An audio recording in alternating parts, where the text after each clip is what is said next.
Namaste. Hi there, beautiful souls. Welcome. Welcome to my channel. Today, I am here to share with you some questions that many of you have been asking about reading tarot. And I felt that instead of responding to your emails, that it's better to respond to a large group. And so I'm here today to answer your questions about any challenges that you have with reading the tarot. And I have done 2 previous videos that are linked in the description box below. So if you want to explore more of these questions, you can go to those videos that are down below. There are a myriad of challenges that face tarot readers, whether you are new to reading tarot or whether this is something that you've been doing for years and years. There's always challenges that arise. And so that's what we're going to look at today. My name is Sadhana, and I'm an intuitive reader and healer. And this is a medium that I have worked with for about 25 years. And it's something that I have found really healing and powerful for my, not only working with clients, but also with my own journey as well too. So if answering these questions today can help to bring some ease or give you a new perspective on some of these challenges, then that's my intention. So I want to say welcome to those of you that are arriving. Hi to Rachel and Dee and Lydia. Namaste and welcome. Happy Friday. Happy Friday. Rainy Friday here in the west coast of Canada. But it's always good. It's always good to see the rain. So we're going to start today with, hi, Andy, a question that came as a response to one of the comparison videos. So I have a series on my channel that compares different cards in the tarot. And we were looking at the Kings and the Emperor. This particular one, I believe, is in the members only section. There's about 18 videos that were open to the public. And then when I switched over to membership, this was one of the series that I have switched to members only. But this, if you didn't get to see that video, is open to, of course, to everybody. So we're gonna look at this. Hi, Donna. Namaste. Welcome. And Irene. Hi. Nice to have you all here. So, and yes, so also please go ahead and post your questions in the chat, because I am really happy to answer spontaneously your questions as well, as well as the ones that I have planned. And this particular question about the Kings and the Emperor is a segue into another question that has to do with confrontational decks. But first of all, let's just deal with this particular one. So in this video, I was looking at the energy of the Emperor. So the Emperor being one of control, and also one who can give us a sense of stability.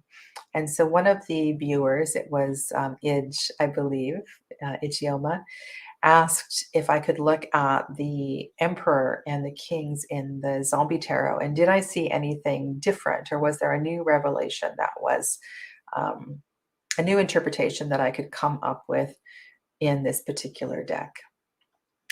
And one of the things I really feel is that in this Emperor is going to step up and figure it out no matter what. There's a definite strength and a power that I see. There's quite a cleverness actually to the King of Wands.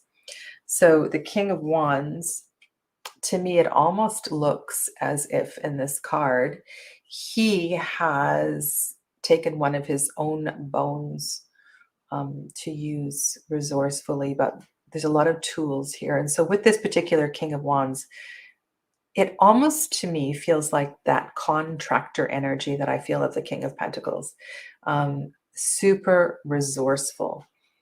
And this is not necessarily an energy that I would apply to the King of Wands in another deck, but one of the things I do, and I know you've asked me this question before, is that how do we know whether to read the artwork or whether to read the traditional meaning? And I think there's a nuance. There's always a nuance and a reason for speaking to the artwork. There's something that we're going to learn. And that's why I have quite a few decks in my collection. There's a few things that are kind of alarming here. This is the King of Cups. And this King of Cups, I don't think is going to take me in a new direction. The King of Cups can tend to be unemotionally available. So even though in theory they should have mastered the energy of cups, there tends to be a discomfort with emotion. And that can often be hidden in drinking alcohol. You not often, but sometimes you see a King of Cups with a cocktail in hand. But the King of Cups here is overwhelmed with the water, half below the water. And also, if you look closely at the card, there's some binoculars here, I believe, and the King of Cups is examining the brain.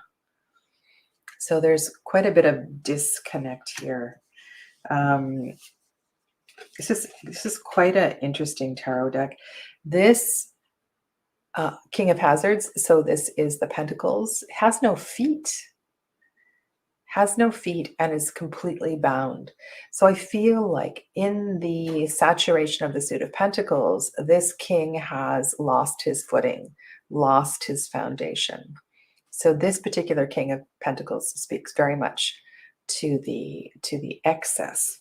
Now I wonder if in control, with the energy of control, that the emperor and the kings are often depicted in shadow. I mean, there's a few decks, a few beautiful decks. I can think of a few kings that come to mind that are painted in a very harmonious way. But what I'm feeling here is just one of... So the question was, does this deck give more information, or does it give you a different perspective on the kings? And the answer is no, I don't think so. It just gives a perspective through the Zombie Tarot. The King of Swords now has a political lean to it. I don't know if you see Eisenhower in this deck, but I see Eisenhower. And perhaps Eisenhower's opponent up on the wall. But this king is one that's going to act quite irrationally. And feels more like a King of Wands energy to me than a King of Swords energy. Hi there, Mimi. So in answer to your question, and I guess the question is here is, what do we do when we get different information from a different deck? My answer is always to read the deck. Okay, so read the deck. And I'm just going to segue, because this deck is on the table. I'm going to go right into another question, and that is a question about confrontational decks. So just let me get, I believe I created a banner for you. So the question specifically was, can you give some examples of harder hitting decks? I was talking last week in a class about clients that don't listen. So somebody might come back again and again for a reading. They might ask the same question over and over, or even if it's just somebody that's with you and you're doing your best to deliver a message, whether it's through the cards or intuitively, it feels like they're not paying attention. They're so focused on who knows what that they're not listening. And so this is one of the situations where I feel a confrontational deck is really good, because it will, the artwork especially, will grab their attention. And so I feel there's a place for these visceral decks. And I have a list of words that I wrote down. There also is a tarot tag out there. It was started by Boy Diviner. And I have linked that in the description box below, as well as a couple of the VRs. So besides the ones that I'm sharing with you today, if you're looking for more, there's a couple in the description box below. Okay. Decks that are unnerving get you out of your comfort zone. So inertia is not a good thing, right? Inertia creates stagnancy. Inertia creates it's just not healthy. So these decks really get you moving. You can call them kick ass, kick butt decks. They're going to get you out of your complacency. Boy Diviner is, I was going to say his name is Oscar, but that's not his name. I'm sorry, I forget your name. It'll come to me. Also call them aggressive decks. So these are decks that I don't feel are shadow decks, but they're decks that make you pay attention. Make you pay attention. And probably my gentlest make you pay attention deck, I call this my truth deck. I usually have it beside me, is a Sasarai Bito. But the ones I'm showing you today are a little harder hitting. They are definitely going to awaken something in you. And the one that I just showed you, the Zombie Tarot, has a selection of cards that really do that in a I'm just thinking of the Hierophant card. You know, the devil card is an old cigarette machine, or is it bullets that are in there? I don't know what it is. Anyway, it's called Vice, whatever it is. I don't know whether it's selling bullets or cigarettes. It looks like an old cigarette machine. But I was thinking of the Hierophant card, and the Hierophant card is a TV. It's a TV, and so it speaks to our reliance on the media, and it's really yeah, it's kind of tough to look at. I'm just hoping I should have pulled it out for you ahead of time. Yeah, and you know, this Three of Swords. One of the things I'm seeing in this Three of Swords is that energy of unnecessarily attacking people, being overly aggressive, perhaps. So there's something about this deck that it's not, to me, it's not just a zombie tarot. It really gets you thinking about things. There's an atomic bomb card in this deck. There's a deck here with two kids. They look like kids. Maybe they're older. They're playing like the Five of Swords. They're actually, you know, they've got a rifle. They're playing with their rifle. So it's going to get you thinking about things, and it's going to bring up something that perhaps you might not have. It's going to get the client to pay attention, and I think sometimes that's why I pull out one of these decks.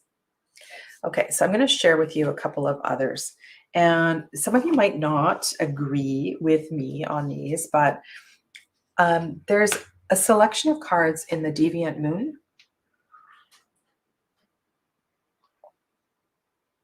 D, I love that. I really like that. You know, it's like we do this damage to ourselves. This is the Death card in the Deviant Moon. And again, I just get that energy of, you know, what?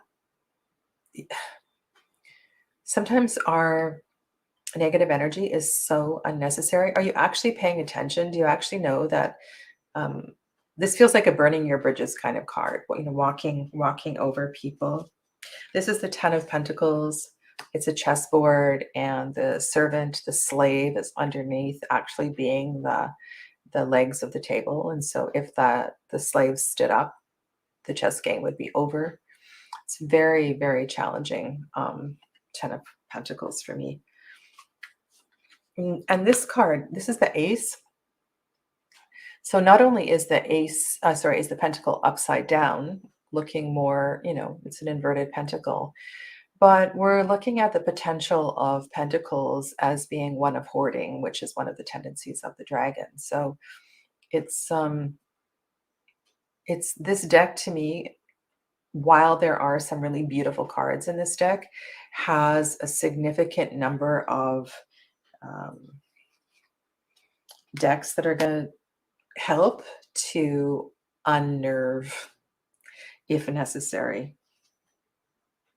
And I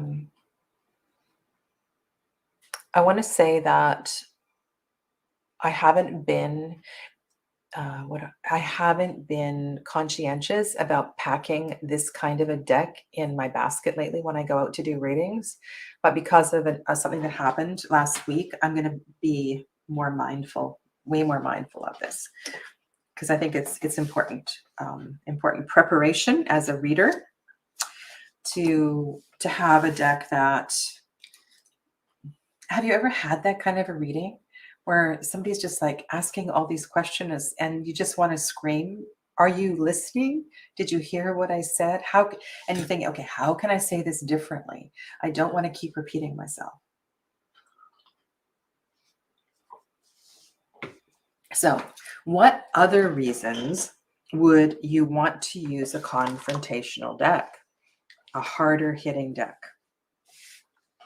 That is a good question. And please, I'm going to go back to your questions in the chat in just a little bit. I'm just going to finish this little segment.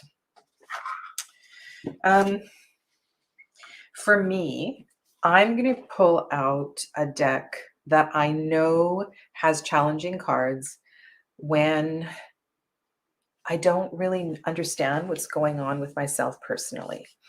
The Osho Zen has been a deck that I've worked with for a long time. And there are some really challenging cards in this deck. And because I have worked with this deck so long, I know that if I need a reminder of something, I know exactly which cards are going to show up. This deck has lots of beautiful, profound, energetic cards, but it has an equal number of cards that are like the court cards in the clouds in the suit of swords. If you need to get redirected, they're going to show up. So yeah. So this can be a very confrontational deck. And I've cut off the keywords. The keywords are excellent. It was just I just didn't need them anymore, so I took the keywords off. And this is quite a powerful card. The Five of Swords is the keyword is comparison. It's very profound, and in a subtle way, quite confrontational, quite hard hitting. So I this is one deck that I use for myself because I know it so well. I have a long list here. So New Era Elements is a deck that is very confrontational, and I feel like it definitely has a place. The Zombie Tarot, Quirk Books, same creators, I believe. Quirk Books is the publisher. Paul Keppel is one of them, the same creators as the Zombie Tarot. The Housewives Tarot, I feel like that's also a hard-hitting deck. Some people find it just kitsch, but I think it has some underlying messages that are very, very unnerving. There's a couple of animal decks. Now, the animal decks that depict animals in their real habitat. So you see animals attacking animals. You see, it's not a saccharine animal deck. One that comes to mind is the Animal Totem Tarot. Tonight, I'm going to come back on a little bit later. I have received all of my decks that were over a year stored in my US post office box. And so tonight I'm going to share the Brady Tarot, which is new to me. But the Brady Tarot is another one that I feel is quite confrontational. The Marianne, which we've been working with in the series that I'm doing. The Marianne is another deck that's not going to let you get away with anything. The Urban Tarot, and the deck by Robin Wood is another one that I would suggest is, and you don't have to be reading and understand the energy of the Thoth Tarot by any means. This is a very, very powerful deck. And there's a significant number of cards that are definitely going to unnerve if there is a call to unnerve. And I don't believe that. I don't believe that the, what I want to say, I don't believe that the super challenging cards are going to show up unless you need them to show up. I'm having a hard time finding one here, because there's needles and different things that are depicted in this card. So maybe it's, I don't know, you know, I mean, this is a dedication to 9/11. So perhaps also this is a strange question. Do you think, so for some people, I find this is a trigger. This deck needs a trigger warning because of some of the cards. The Knight of Swords, who in the Thoth, this is like the king energy, the King of Swords, is a game master. So I kind of see this as a manipulator, which is a really interesting perspective on the Knight of Swords. The Fortitude card. The Fortitude card is right, it speaks to, I mean, this is the dedication of the postal workers in the snow, but there's something about this card that feels very, very challenging to me. This is a trigger warning. Okay, so if this is right, so this is a bathtub. This is a suicide card.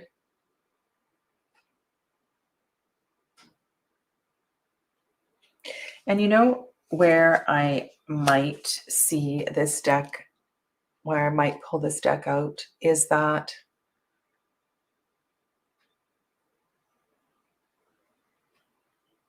I don't know. I feel that there's some very tough messages in this deck. Very tough messages. The Hanged Man gives me the creeps. Reminds me of Johnny Depp and Batman.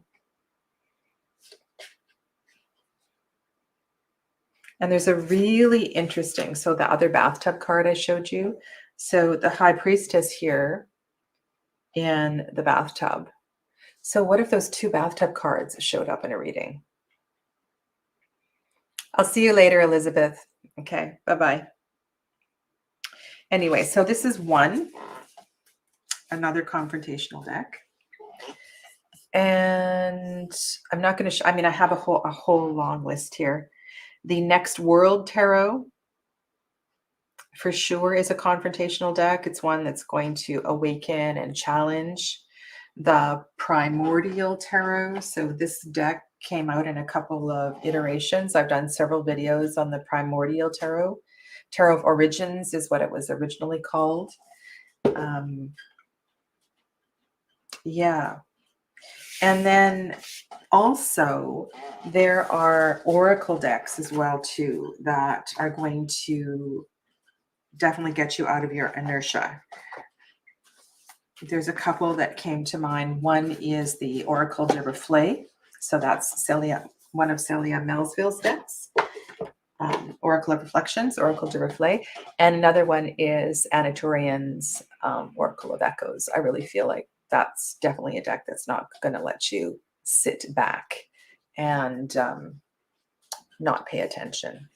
Yeah. So I want to say hi to Zorfa. Namaste and welcome.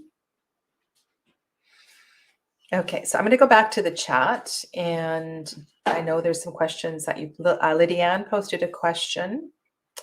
I just want to make sure I say hi to everybody who's here. Dee and Donna are on the same page. And Tina. So Tina, I want to let you know that I received the deck yesterday. And Tina, so this is an interesting reality of tarot collecting.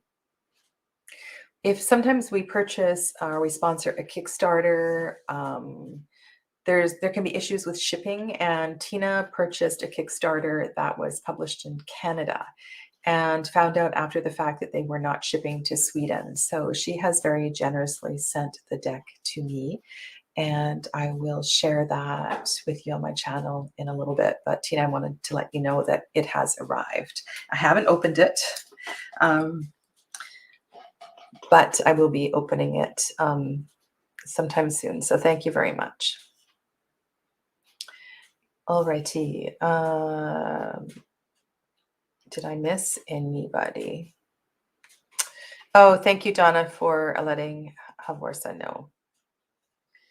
Okay.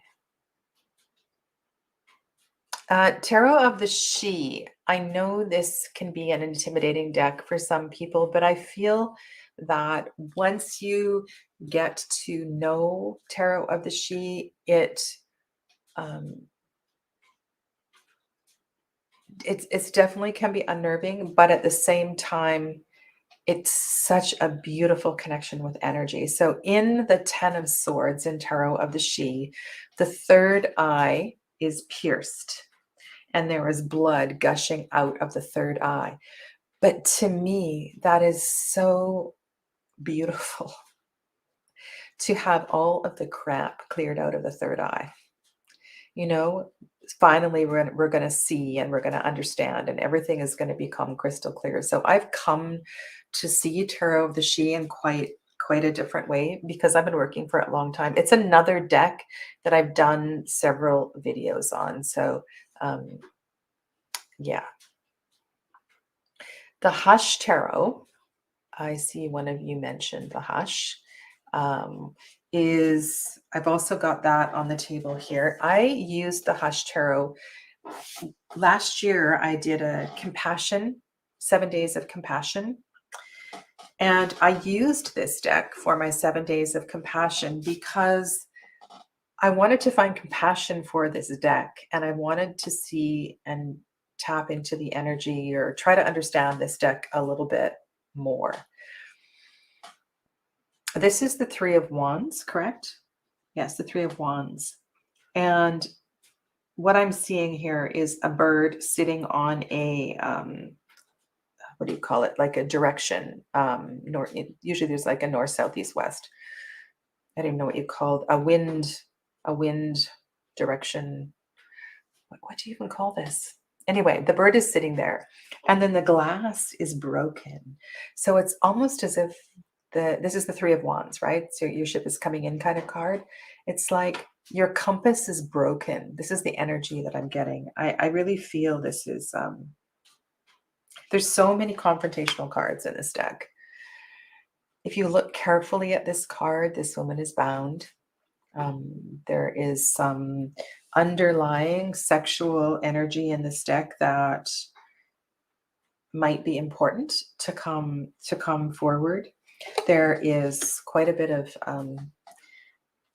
I don't know, there might some of the faces and the eyes and the expressions might be really challenging for people. This Eight of Pentacles, which is usually I see as quite a positive card, it's almost as if the creator is carving or making something to manage their shadow. Like the purpose of the Eight of Pentacles, the purpose of the intensity, the purpose of the apprenticeship is to deal with the shadows of the past. This one thing I see in this particular card. So for sure, this is and there's oh my goodness, I remember one of the very first readings I did in this deck. There's a bomb in this deck. It's hidden in the grass in one of the cards. And when that came up in a reading, yeah. Oh, here's another one, right? So here's another one that has sexual overtones. So for sure, I find this is definitely a confrontational deck for me. Okay. Now, you're scared of the shimonette. Okay, I get that. I get that. I am going to do a deep dive on the shimonette. I'm going to do, once we're done with the Marianne, I'm going to do Philarkos, or I could do shimonette. One of those two is gonna come next. So we'll definitely get into that. Somnia Tarot is intense. I haven't seen that one, Irene.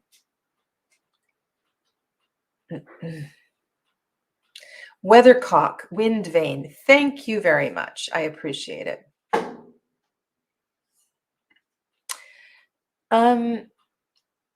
You know, it seems that if it is men, then it's specifically a gay men, a deck for gay men, a deck a deck that features gay men. It's not a yeah, I know what you mean, Donna. Like it doesn't appear not balanced. Yeah. So, Mr. Andrew, am I doing no, I've decided that would be too much for me. So tonight I am doing 6 decks, and I'm going to look at 5 of them are new and one of them is not.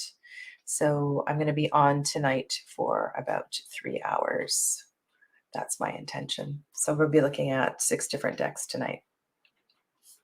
All right, I'm going to scroll back up and I'm going to go to Lydianne's question. The answer is daily, I do not. Daily, I do not. I tend to focus on, so one of the things, what part of my practice is I have my moon journal, and I go and I have a look at where the moon is, depending on, I've been doing draws for Navaratri, so Navaratri is coming to an end. I tend to do readings for myself at the new moons, the full moons. Sometimes because my moon is in Capricorn, I will do a reading when the moon is in Capricorn. It depends. Like I definitely don't do it every day. Sometimes I'll be sitting rarely do I have nothing to do. Sometimes I'll be sitting in my room or I'm at the table and I'll have a few moments and I'll do a reading, but there's always a reason for it. I just don't draw a card for the sake of drawing a card. There's always a question, always a question. Okay. Let me see if there's any other questions in the chat, and then I'm going to go to the next one. Okay.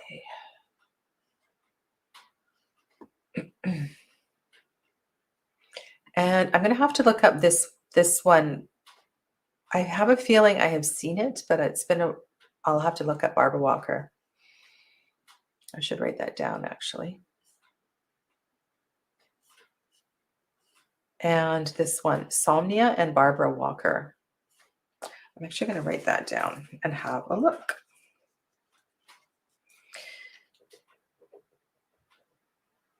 Okay. And I think Tina is saying that perhaps the deck that she has sent me is confrontational. Well, if it is, right? If it is, it is.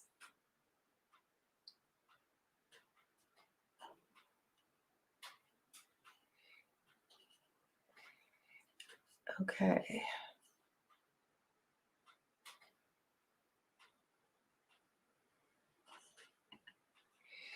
Mimi, if you watch my live readings, you'll see how that happens sometimes. Um, it is,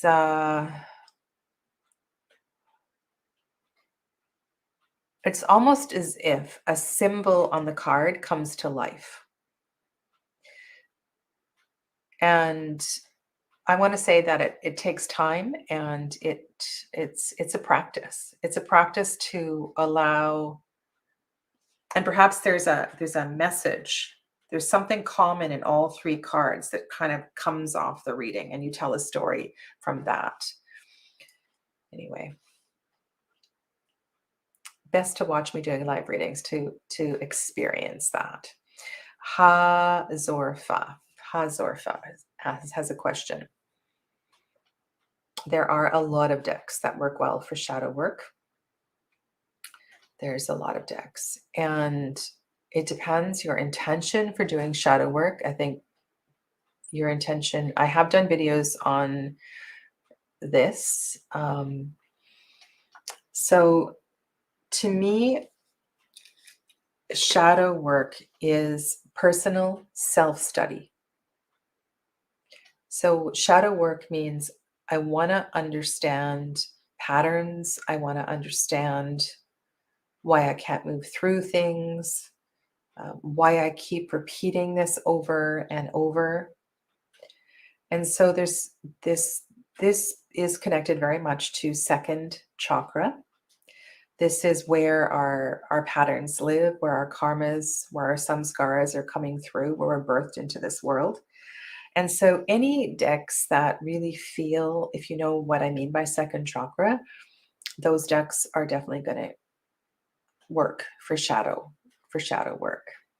I also feel that it's personal. Some things might be more comfortable to one person than another. And yeah, so over here on my table, so some of the decks that I mentioned that are harder hitting would also work for that as well too. So what's on my table here that I would use for shadow? I would use, good question, the Marianne Tarot for sure, and the Osho Zen. And I suppose some of the decks I mentioned earlier, it's we need to know what it is you mean by shadow. And so these are decks that are going to tap into your emotions a lot. So any deck that makes you feel emotional, it's like the cilia on your skin stand up. Sometimes I recommend the mythological decks or the enchanted. Sometimes I feel like the enchanted tarot works really well, or something like Tarot of the Divine, because sometimes if we go through myth, then we can get to an archetype that is associated with our particular issue. And that might not be the same way that other people go into shadow work.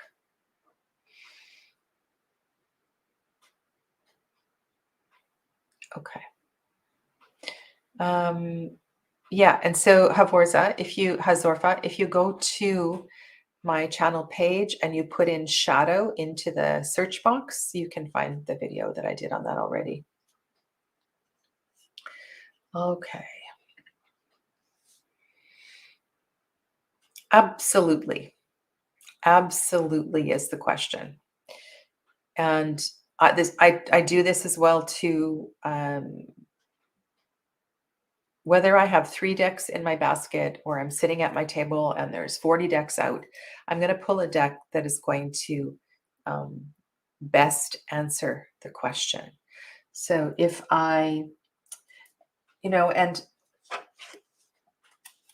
or it's going to connect with a time of year. So we've just come through the season of Navaratri, and it's funny, the Dark Goddess Tarot. I'm just looking at it here. It's a deck that's been on my desk for a little while. I don't necessarily see this as a dark deck. I see this as a deck connected to Shakti, connected to divine feminine work. So if there was a question about that, I definitely would pull this out. The Tildewick Tarot is over here, and this is a deck that I'm slowly getting to know, but there's something about, if we use the house, this is the Tildewick. If we use the house as a metaphor for ourself, our body, then all of these rooms represent different aspects of. So this is definitely a great self-study deck. So the answer is yes. The answer is yes. I have decks that are more, I'm going to say they're going to deal with self-care. Other decks that are going to deal with romance and relationships. Some decks are better at financial questions. Okay. All right. I'm going to go to one of the questions that I had prepared. Okay. This is a really good question. This is a really good question. There are several groups on Facebook. Tarot Marketplace, I feel, is probably one of the best ones.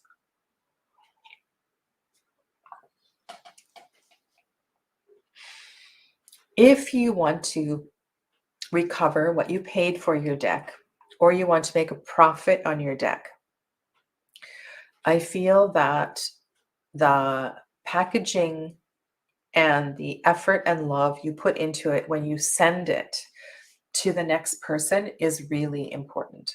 So you may or may not want to put the deck back in order. You might want to let them do that. But if you take some care, when you open an indie deck that's been wrapped with, it's been wrapped with love. And so when I sell a deck, I wrap it, and I usually put a little something in the box with it. I always put a note in with it, so that when the person opens it, they have the experience like it's a gift. It's something beautiful, even though it's not a new deck. So when I sell decks, I want to make sure that the person that is receiving it has an experience, a beautiful experience. I would make sure that you do really good research on eBay, Tarot Marketplace. You can go to Amazon of your country, as well as Amazon USA, and check out the price that it's going for. You want to make sure if it's still in print or if it's out of print. You want to be very honest about the condition of the deck. Now, I have purchased decks where people have not revealed that they live in a house where there's smokers or where there are pets. And so it's really important that when you're selling a deck, you let people know that you're a smoker or you have pets in your house, because that's a very real and important thing for some people. So you need to be very upfront about the condition of the deck. And if you're a smoker, it would never occur to you that people who don't smoke are going to smell smoke when they receive your deck. So you need to be honest about that. It's very, very hard to get that smell out. It takes a long time. So those are a few. And I don't know if there's any other aspects of this question. So if there's anything else about selling decks that you want to put into the chat, I would not. I'd rather, if you're not going to make the money back that you purchased the deck for, I'd rather give it away or donate it to somebody, unless it was a really expensive deck. And sometimes it's the right time and sometimes it's not the right time. So you kind of need to pay attention to what decks are hot if you want to get a good price for any given deck. Okay.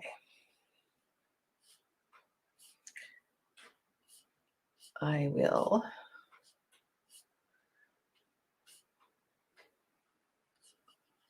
Let's get rid of that banner and then we'll go back to the comments. Okay. Sophie is here. Hello, Sophie. Namaste. Welcome.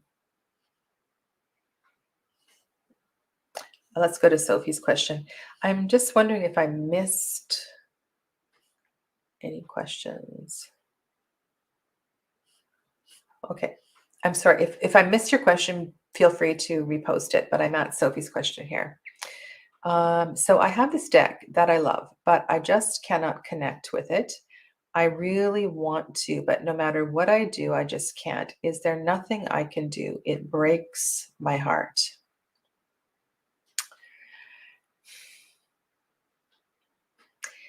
Then, you know what I would suggest is doing either a gratitude challenge or a compassion challenge. Like doing a gratitude challenge with a deck that is difficult might be the right thing to do.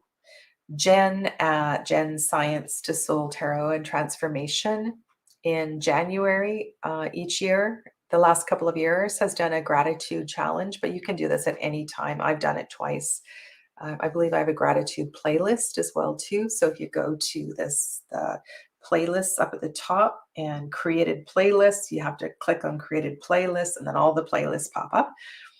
You can see what a gratitude challenge is. But that's one thing I know that can be really helpful. So if anybody else has an answer for Sophie, please feel free to put that into the chat.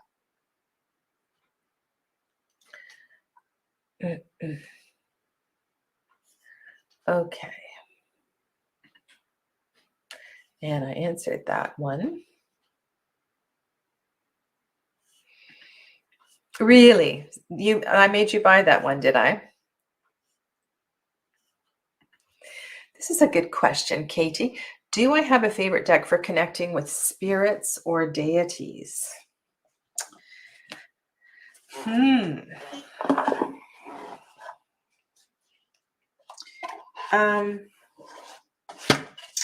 Yes, I do. I have a couple that I feel work really well.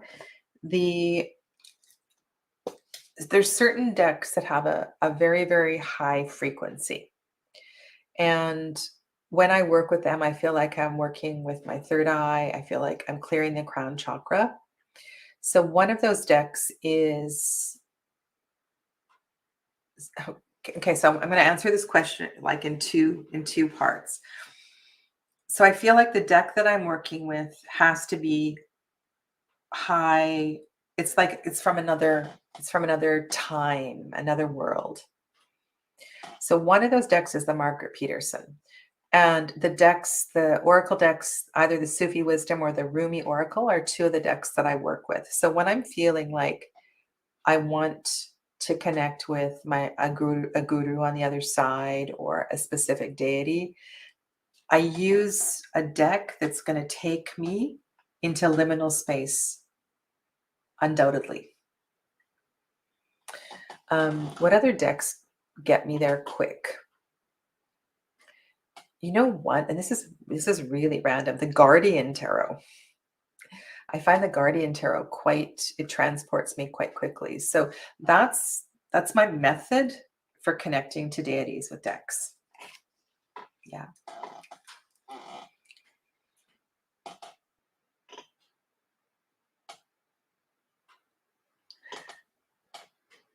Oh, Donna, knock on the door. Happy day.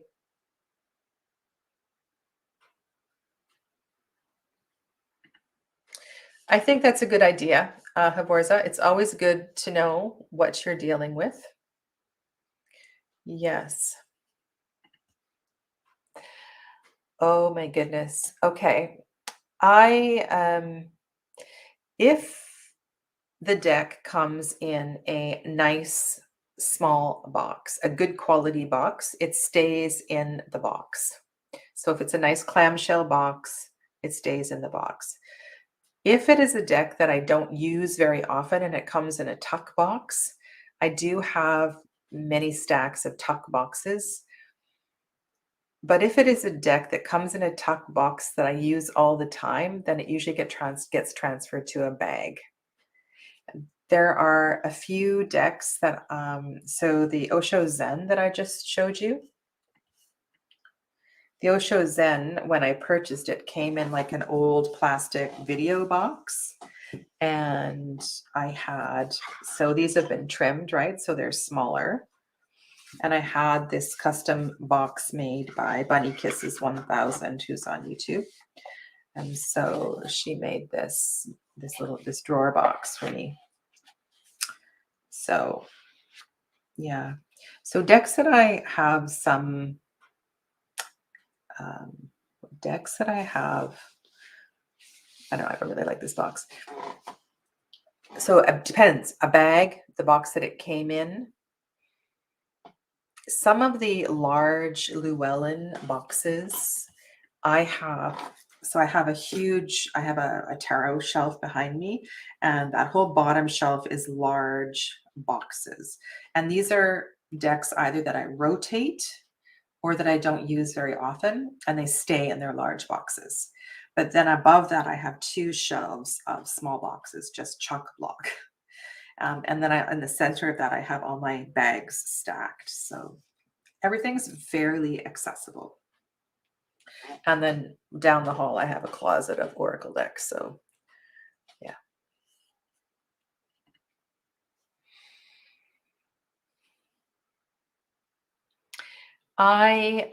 No, the answer is no.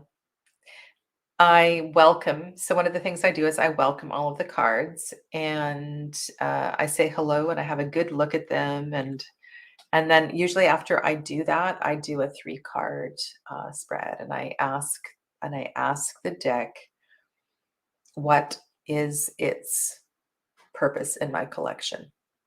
Like, what is the energy? How is this deck going to work for me? And that is a perfect example of why I use the 5 cent tarot as my financial deck, because that's the answer I got from it. It was all about business. So I usually just do a quick 3-card. Don't have a fancy interview spread.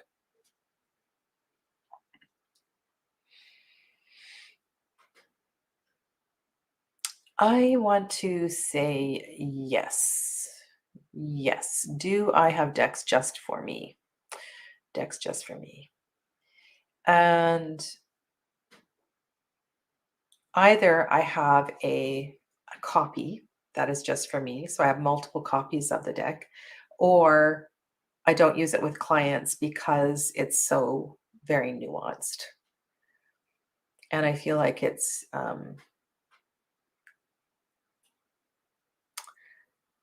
feel like the client wouldn't understand the energy of the deck in the way that I do. So the answer is yes. Yeah. Okay. Sophie, I believe I answered your question. I just didn't see it. So hopefully, yeah. Okay. Sorry about that, Sophie. I didn't see it, and then when I went back, I saw your question again. So I didn't mean to. Hopefully, you heard the answer to your question. Okay.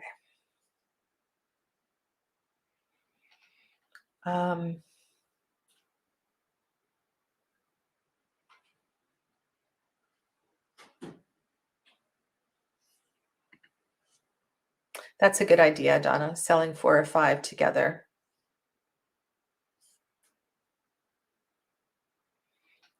Okay. Where are we at?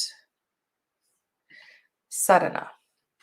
I've tried to find a deck to connect me to a place or time, but I'm not having much luck. Please, can you help me?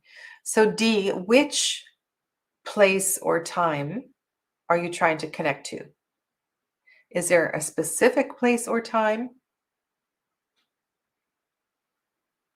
Can you speak to that? And then I will expand on, and then I'll come back to your question. Like if you, so I'll give you an example. And sometimes it happens quite serendipitously. Sometimes it's quite magical how it happens. I want to say the Marielle is really, really good for that.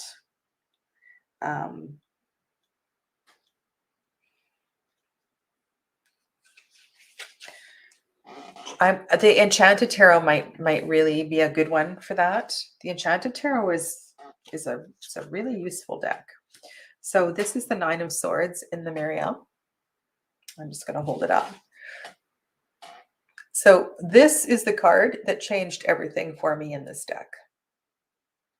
It took me to a place, a past life, and it changed everything. And all of a sudden, seeing this card in a new light changed the energy of the deck for me. So that is, if I were, I need to know. Past life work. Okay. So past life work. Past life work, Marielle, works excellent. I have a couple of videos on past life. So if you go, again, go to the search bar on my channel, put in past life. There's a bunch of past life decks that have really been powerful. So since I've made that video, Marielle is not in that video. Enchanted is not in that video. But there's a bunch that I mentioned there. So go and search that video. It's definitely doable. Definitely doable. The Stretch Tarot. So one of the things that's really cool, if you use the Stretch Tarot with Divine Muses, that is incredible. Divine Muses is a really powerful oracle deck that I would recommend. You can also use the Ancestral Path Tarot.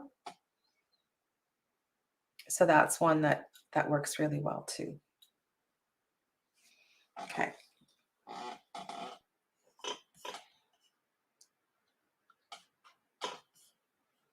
You're funny, Donna. You're funny. Yes. It's important, right? Important to celebrate ourselves.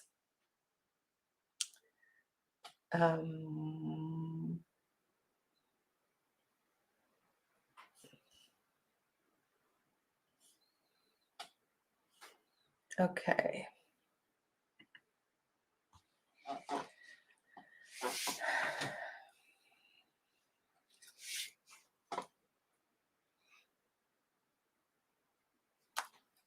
Well, recently, so in the Facebook group, how did this happen? Usually there'll be a clue to this.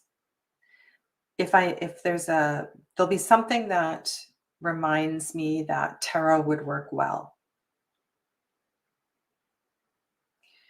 And the womb card in the Facebook group for the last, I don't know, 20 weeks, I've been drawing one of the archetype cards every week. And 2 weeks ago, the womb card came up. And it occurred to me that we were stepping into Navaratri. Navaratri is the 9 dark nights of the goddess that's celebrated in Hinduism and the yogic tradition in the fall, the new moon that we just had. And so I was thinking about the energy of, it's celebrated in chunks of 3. So Lakshmi is in the center, Durga is the first 3 days, Saraswati is the last 3 days. And so I decided to do a reading for each of the 3 days. So it's very spontaneous. And so sometimes I do that. So I asked for a specific message from Durga, a specific message from each of the goddesses for those 3 days. And I don't see, like, the goddess is the goddess, right? That's the energy of Shakti. And it was really funny because the second reading, we had two of the exact same cards from a different deck from Lakshmi that we had received from Durga. So, yeah, so sometimes I do that. Usually my spiritual practice is in silence. I don't pull a card very often. But I do have a couple of decks that I work with. Especially if I'm connecting to and healing some of my past life patterns, for sure.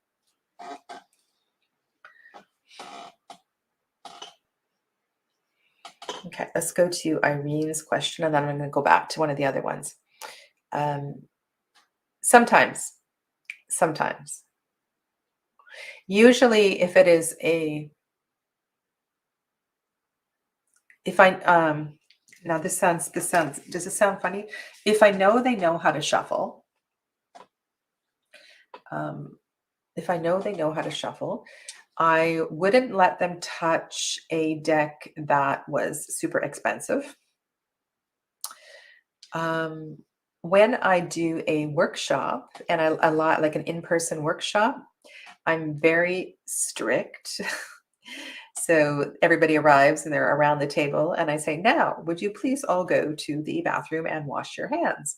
And I send them to go wash their hands because I don't know if they've just pumped gasoline or what they've been doing. So I ask people to go and wash their hands. Yeah. A lot of the decks, it's really hard to get fingerprints off. And I have a few decks that even my own hands, I'm always like wiping or washing off the grease or the hand lotion or so forth. Yeah, I want to protect them. I want to protect their life. So a client, sometimes I'll get them to cut the cards. Since COVID, I have not really been letting people touch my cards at all. But yeah, interesting question. Thank you, Irene.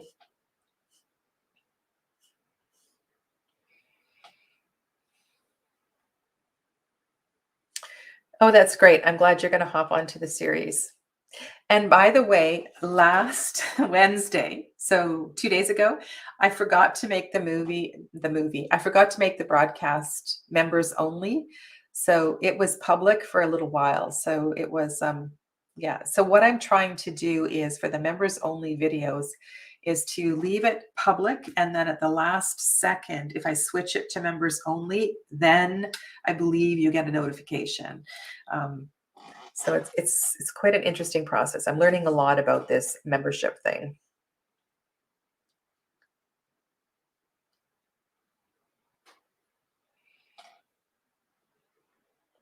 Okay, so I'm going to go to this question.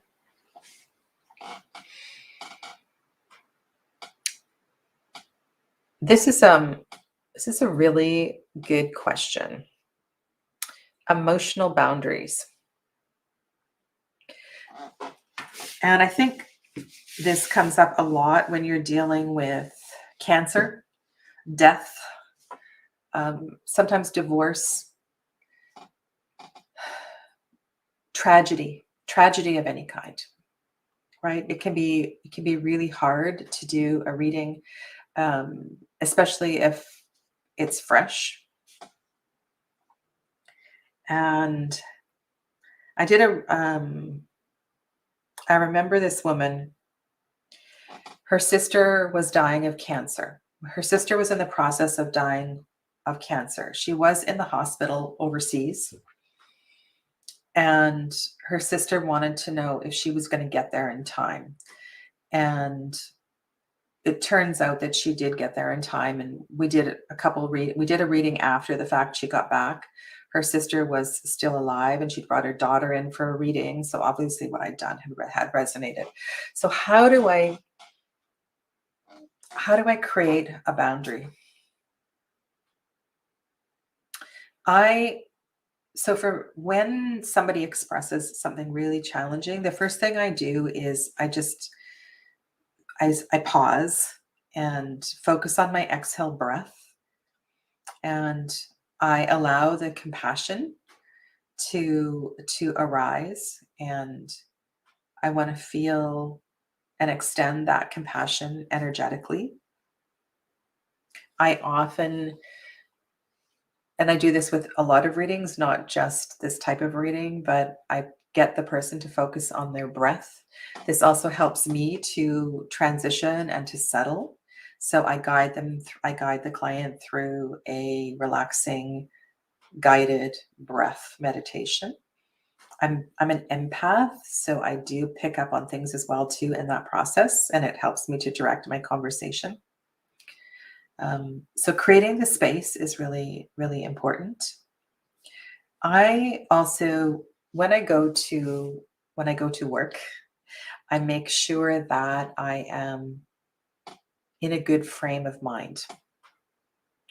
So, for example, if I was not feeling well for one reason or another, emotionally, physically, I don't do readings. You know, if I'm just drained, then I stop. And sometimes that can be difficult because people have pre-booked, or they or maybe if you're at a psychic fair or something like that. Psychic fair is a really good example of this, about creating emotional boundaries. Um, because usually it's a long duration of time. So I prepare myself. I prepare myself. So one of the things I learned years ago, and this was, I think this came from Sylvia Brown. Sylvia Brown had this visualization where she put mirrors all around her, and to deflect energy so the energy wouldn't get absorbed. But I kind of take a different perspective. I don't feel like I'm going to suck up everybody's negative energy or everybody's emotional energy. I just find that the healthier I am, the more prepared I am, then it's going to be a lot easier. So between clients, I usually go and wash my hands. And there's just something about that process of washing my hands. I will, I don't know, take my hair out of my hair clip and flip it over upside down and shake out my head. Um, Sometimes I'll go outside and take a breath of air. It's just like, if I feel grounded and centered, then I can handle anything. And I then I don't feel like a sponge. I often have rocks. Whoops. I always have rocks. And sometimes I feel like I need to hold on to the rocks. The rocks are going to ground me. So grounding is really important.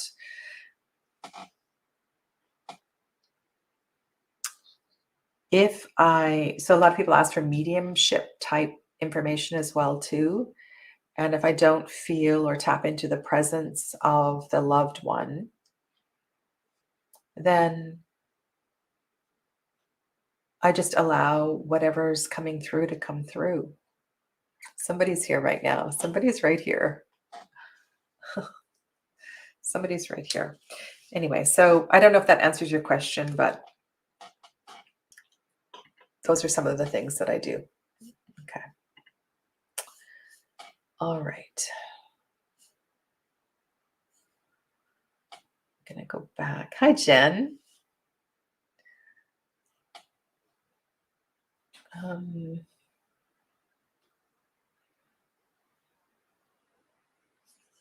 Was there a question before this one? If I've missed one, please copy it and then repost it down below. Have you already received messages from tarot in altered? Yes. Yes. So this is kind of what path working is. So this is when you take a card, and as you go to sleep or you go into meditation, you invite the card to come alive. It's kind of like, you know, that scene in Mary Poppins where they go into the chalk painting? It's kind of like that. So for sure. Um,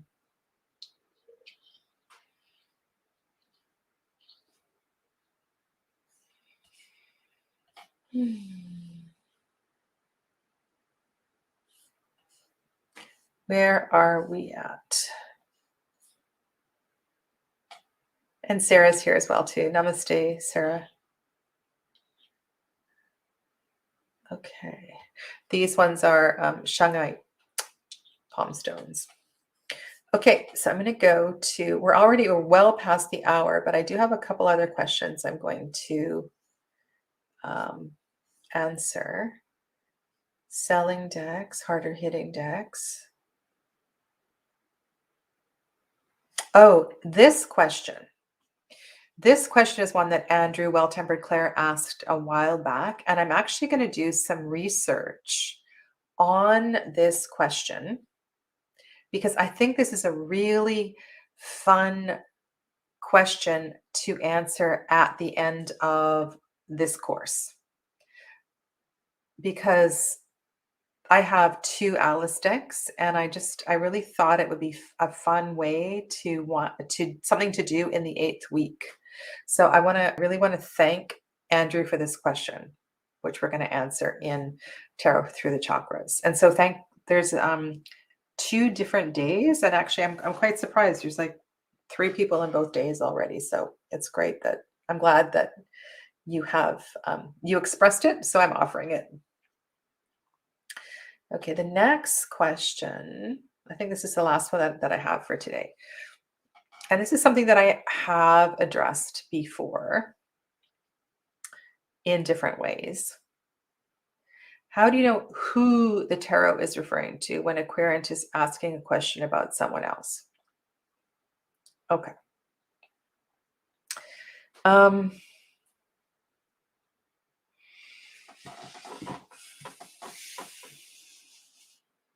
All right, so let's do a reading. Let's do a reading. Okay? Okay, let's do a reading. Let's use Osho Zen. Why not?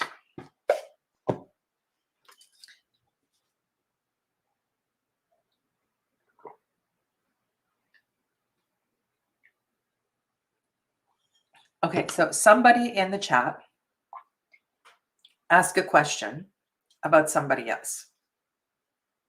Please.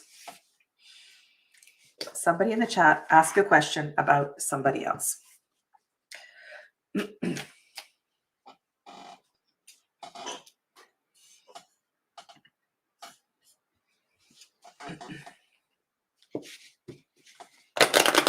I'm gonna use Osho Zen.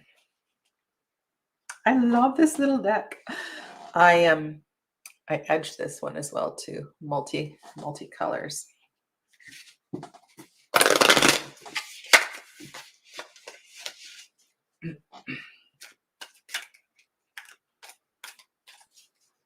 It's so nice to see so many of the Tarot Foundation students here. We finished the 22-week course. So Tarot Foundations 2021 is finished. We finished the 22 weeks, and they had such a good time that we're going to create some extra classes. So I'm really, really happy. Really happy. Okay.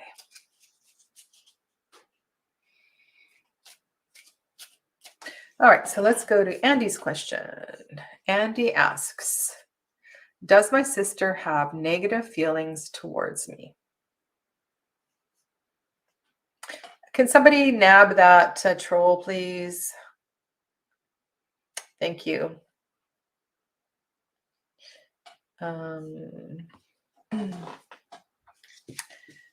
right.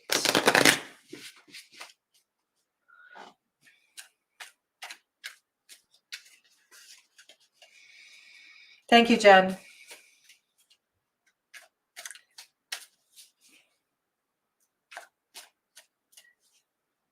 All right.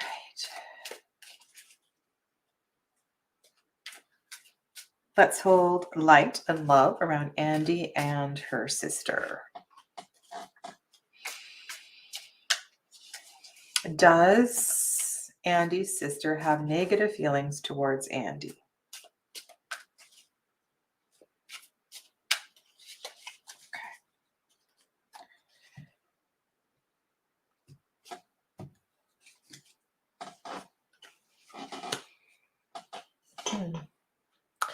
Now, here's an example. So one of you who was asking about intuition versus reading the cards. So what happened as I was shuffling the cards, I got this message of jealousy. Jealousy. So there is, and this is not, so this is the page of fire, the page of wands, right? Which means playful, joyful, carefree, right? This is one of, there's just so much freedom in the energy of the page of wands. It has nothing to do with jealousy. So I'm wondering, so what I feel is between the dynamics of the two sisters, there may be some jealousy around how one of you is able to be joyful in certain situations. And one of you probably is better able to let go of the baggage, and the other person feels resentful about that. So I don't know if that is Andy or Andy's sister. But what I do know is that Andy might not be aware of this, either within herself or that her sister actually feels this way. So here I'm answering two questions. One is jealousy came through as a download. And then I'm getting, well, what is the jealousy about? The jealousy is about the carefreeness, the joy of the Page of Wands. Okay. What else do we need to know? Wow, lots of fire.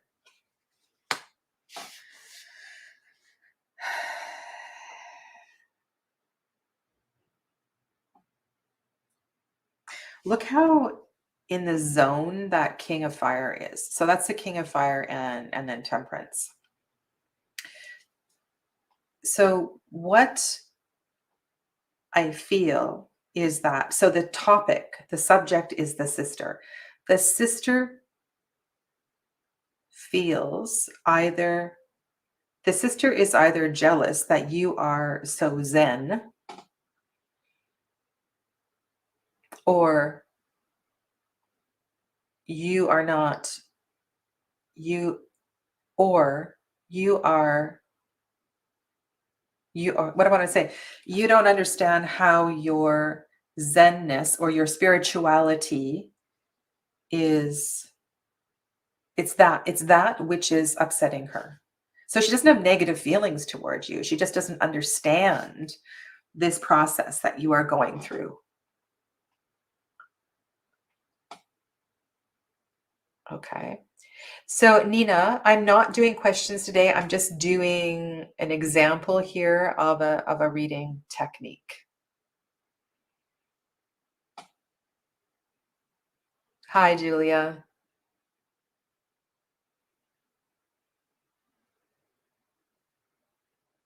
Okay.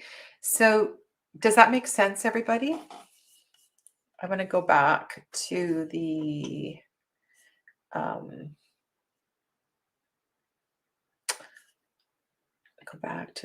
question. So what was the original question? Oh, I know. That was, how do I know this one? How do I know who the tarot is referring to when a querent is asking a question about someone else? So when somebody is asking a question about someone else, there's a dynamic between the two people, and the energy is reflected in both. So the answer is both. They are teachers and mirrors for each other. But you need to pay attention to who the subject is, and do your best to answer the question based on the subject. Okay, so it's the answer is both. The answer is both, but the person is asking about somebody else because they can't see it in themselves. Okay, so that's kind of the crux of how I deal with those questions. Alrighty.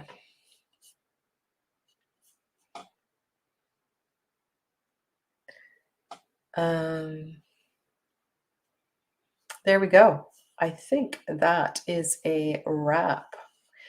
I want to thank you all for being here today, and I'm just going to tell you what's happening this evening. So this evening I have I'm going to come on 3 times. And so I have a bunch of new decks in my collection. I had a friend drive down. No, this is a funny story. She actually flew to Seattle, and then she drove to Blaine, Washington, which is just across the US border. She went to my PO box, emptied out my box, and then came home with all my new packages. So tonight I'm going to share with you 5 of them.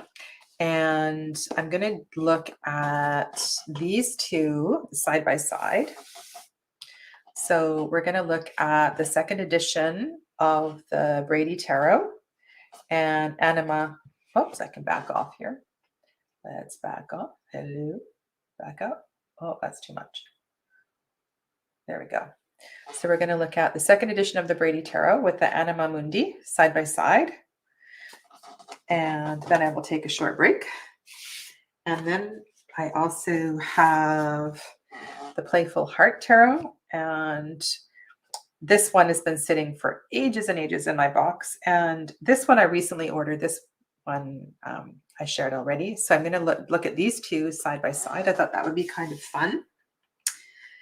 And this long coveted deck, which I've started to play with a little bit, I had this idea of looking at it and having a little conversation side by side with the marigold. So we're going to look at these 2 as well. So tonight I'll be on, for some time looking at decks and sharing some of my thoughts on these. And I have a whole bunch of other new decks. It's a lot to unpack. So I've opened them all, but I can't possibly all share them all like bang, bang, bang. It's too much. But I will. And so my intention is next Friday to do a few more, and then I will do a few more. So yeah, my partner plays poker on Friday nights. So I have some time just to play around with the cards if I'm not doing something else. So yeah. So thank you all very much for being here.